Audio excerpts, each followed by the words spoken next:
Yes, friends, in the previous section, we were talking about the basic understanding about feminism and how there are different strands of feminist thought as far as the understanding of this approach in international relations is concerned. Now, there is a very famous, prominent feminist scholar. Her name is Cynthia Enloe, and she examines the subtle role gender plays in ordering the international system. And this was the focus of a very classic, uh, which was named as, very interestingly, as Bananas, Beaches, and Bases, making a feminist sense of international politics. This celebrated book was published in the year 1989. And here she argues that gender analysis implies first a mapping exercise of where man and women are and how they got there. So we need to understand, that what is this location where men and women have reached in society.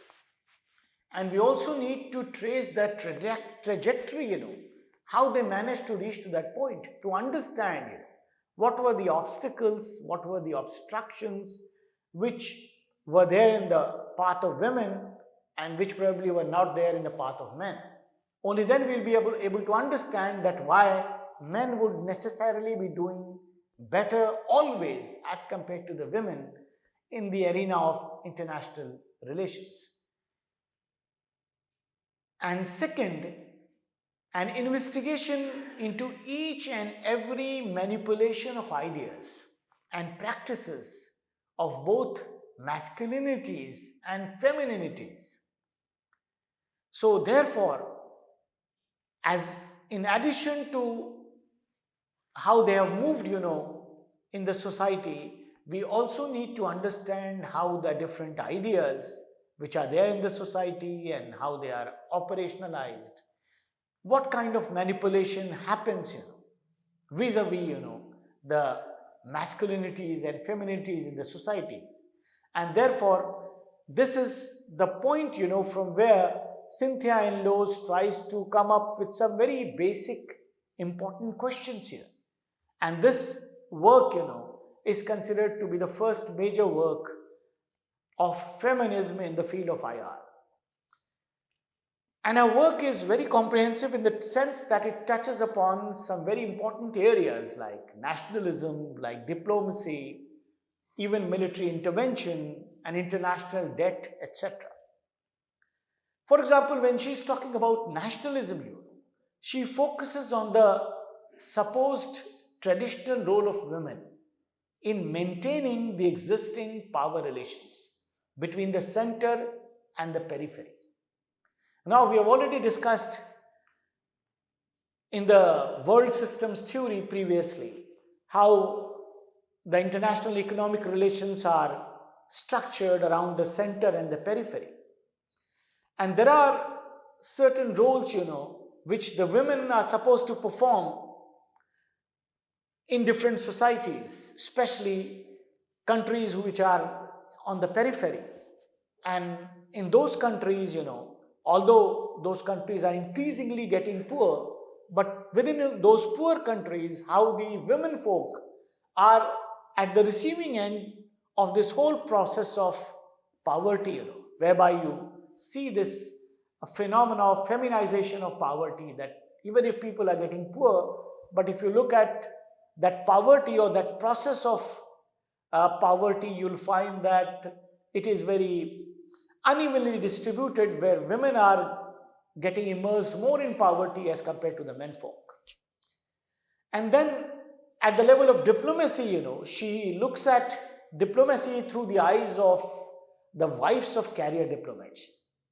That how the wives of career diplomats, look at the process of diplomacy unfolding before their own eyes, which their husbands are actually players in, and they are just onlookers, So they are there with their husbands.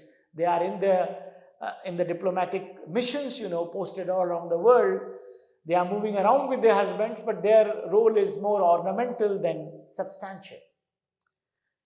At the military intervention factor, she looks through the prism of women that live and work mainly as sex workers, and or even they demonstrate around military bases, maybe as singers or dancers to facilitate some kind of recreation for the soldiers who are there, or to provide them some kind of psychological, mental, sometimes even physical satisfaction. But their role is not rather counted, because they are just performing very peripheral roles. Actually, the main roles are being performed by the menfolk who do the fighting in the war.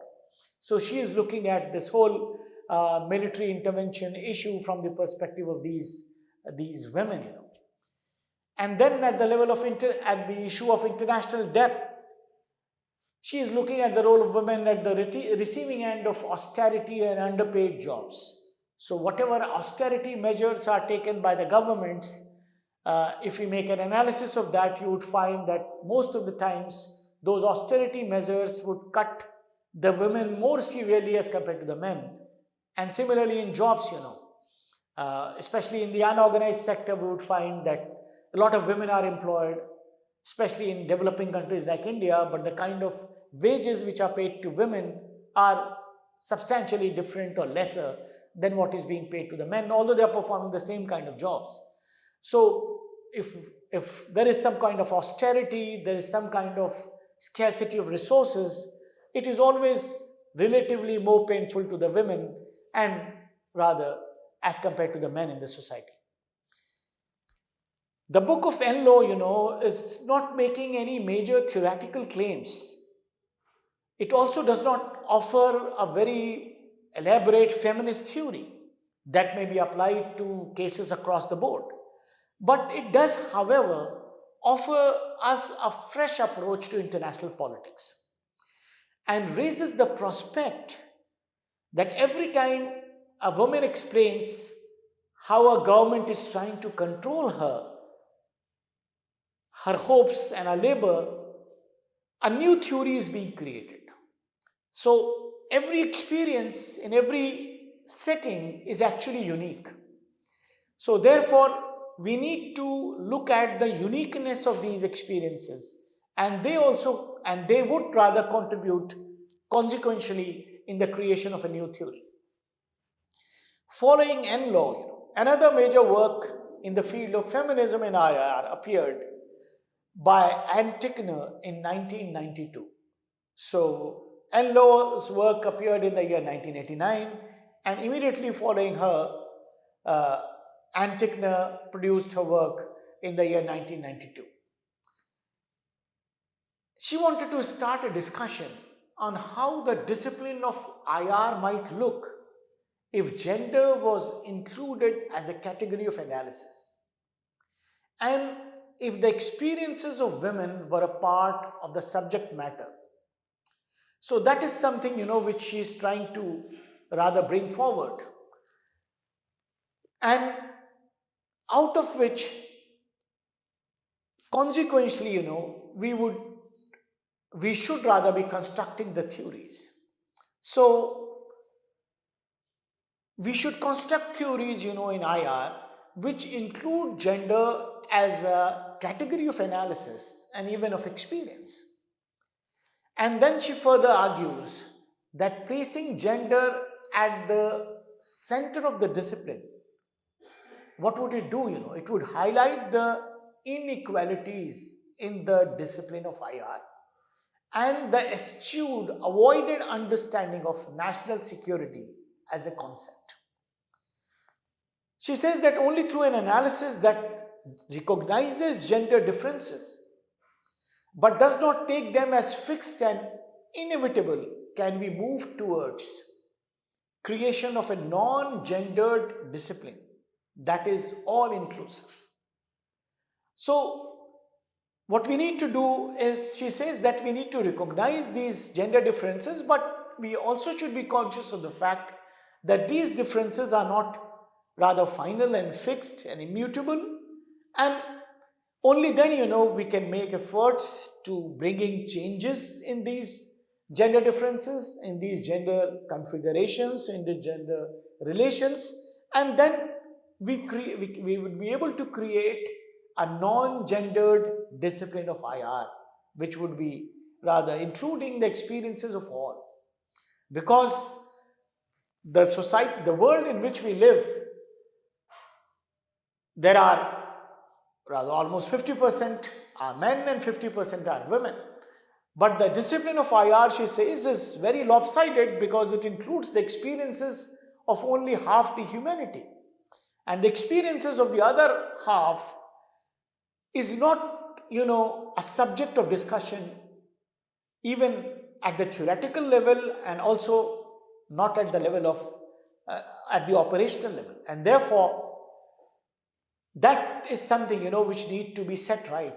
We should create a balance in the discipline of IR by refocusing the focus of the discipline and putting it equitably on both genders. So therefore, both these scholars, Enlow and Tickner, were primarily responsible in putting gender and feminism on the agenda of IR. So their explanation was that what happens in IR is that we are reproducing the same kind of knowledge, because we have got fixed conferences at the international level, the same scholars going to these conferences, they have the same outlooks, they are all guided by patriarchy. So everything is so very predetermined.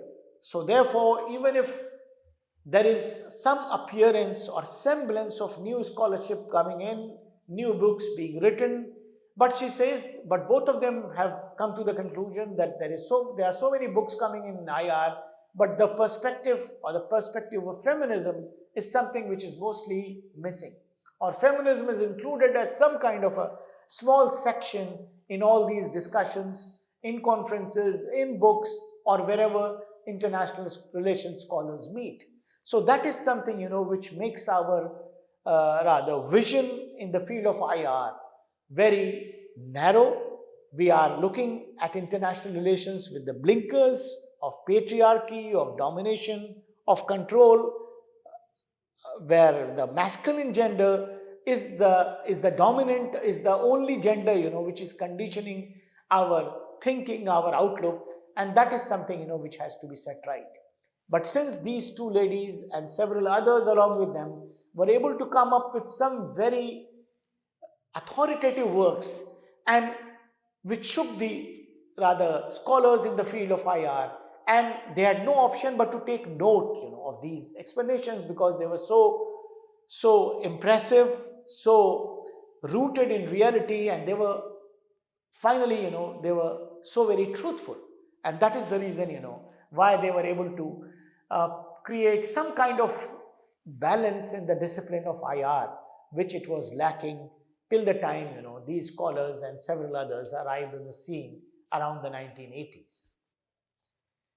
Another scholar, Fred Halliday, argues that the invisibilization of women in IR was basically because of three reasons. So he gives three reasons why women are invisible in the scholarship of IR, and he says, number one, it is due to the institutional inertia that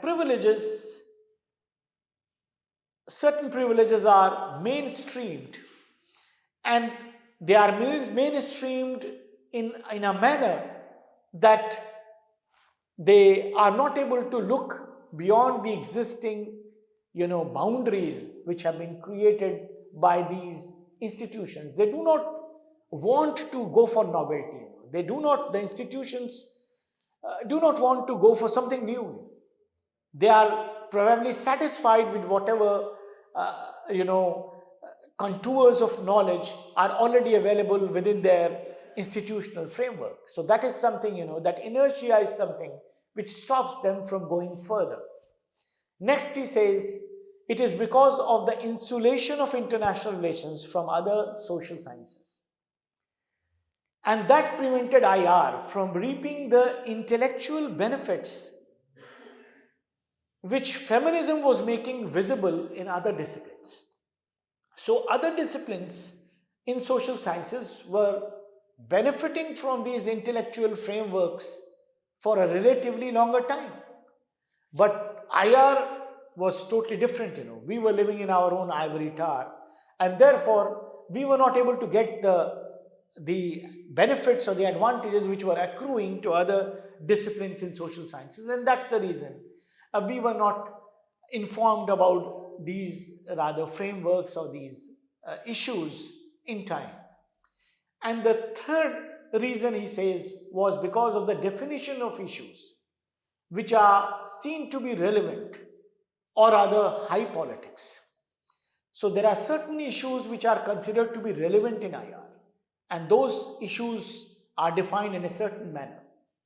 The most important issue is high politics, and high politics includes war, competition, and accumulation of weapons, and security, and the attendant problems of security. All those are from an aggressive masculinist perspective, and therefore they are considered to be worth studying only.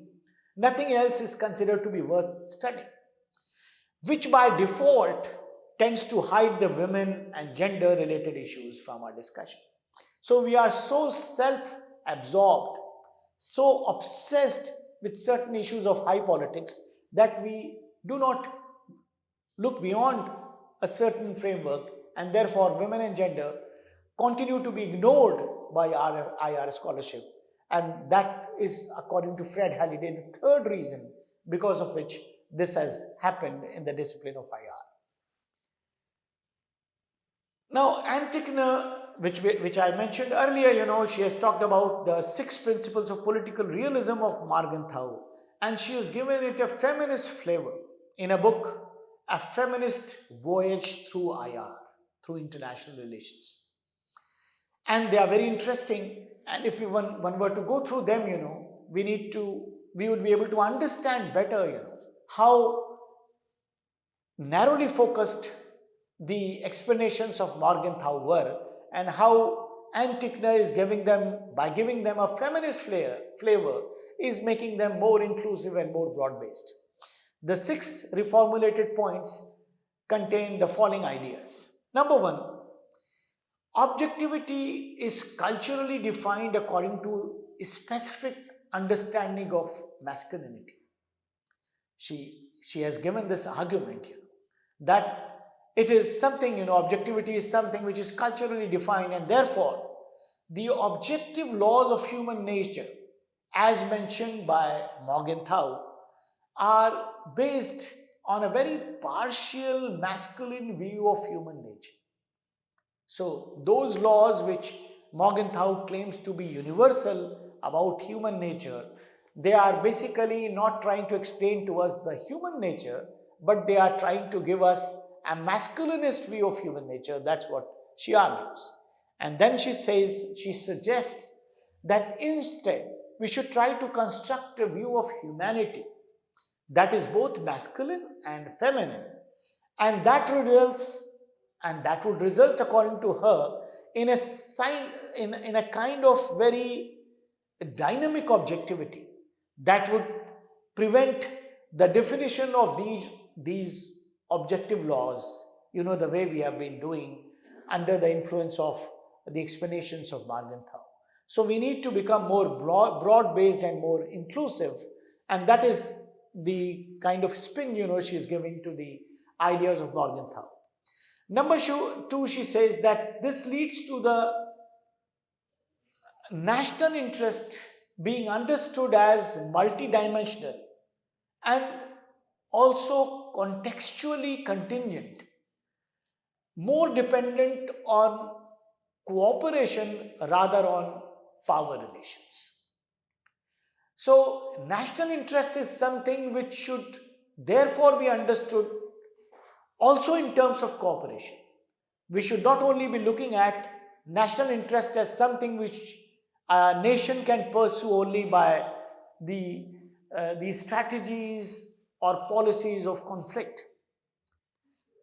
Then she also argues that power also needs to be redefined as a concept so that we can include the concept of collective empowerment.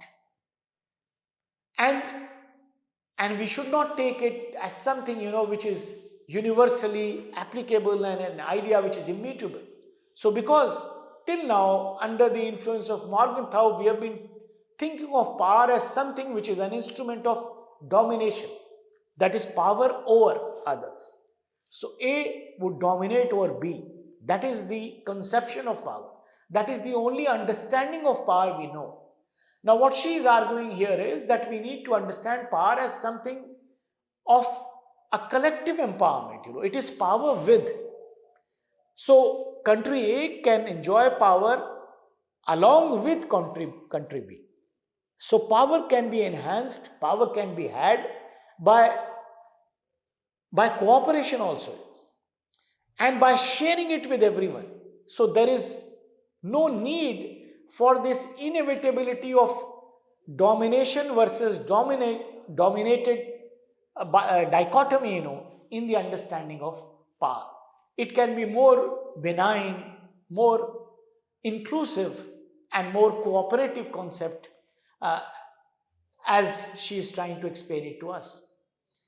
And then she argues that from a feminist perspective, it is also possible to separate morality from political action. So morality is something, which can be separated from political action, and it is something, which is an important value which can be rather institutionalized in the working of countries as in the international political arena. And she further argues that nations too should rather try or strive to find common elements that enable the de-escalation of conflicts and the development of cooperative relations. So nations can develop cooperative relations, and the conflicts, can be rather reversed or can be rather de-escalated, provided we are able to find some common grounds of understanding. So it is possible for countries to find common ground of understanding and to cooperate in a situation where both are gainers. So therefore it is not essential that if country A is going to gain something, it is necessarily at the cost of country B. In fact, both countries can gain together. And that is something, which we are seeing very clearly in the way, European Union is operating at the international level. So that is something, which we need to understand as nation states. So cooperation is something which is very important, very useful, and very much doable as far as international politics is concerned. And then finally she argues that the political is not autonomous. Understanding it is as such is actually masculine, and it is a partial interpretation of the political real. So if we understand it in this way, it is only a very narrow kind of understanding of international politics which we would be taking if we were to believe that political is very autonomous. So therefore, here Ann Tickner is trying to show to the world, especially to IR scholars, that these sacred principles of political realism, which are considered to be very basic to understanding realism or realist theory in international politics, which were given by Morgenthau, that is something, which is very narrow as far as its perspective is concerned, and therefore we need to get out of that narrow perspective, be more broad-based and more inclusive, and feminist flavor, as the title, as she has argued in a book, needs to be given to the interpretations or the explanations of Morgenthau.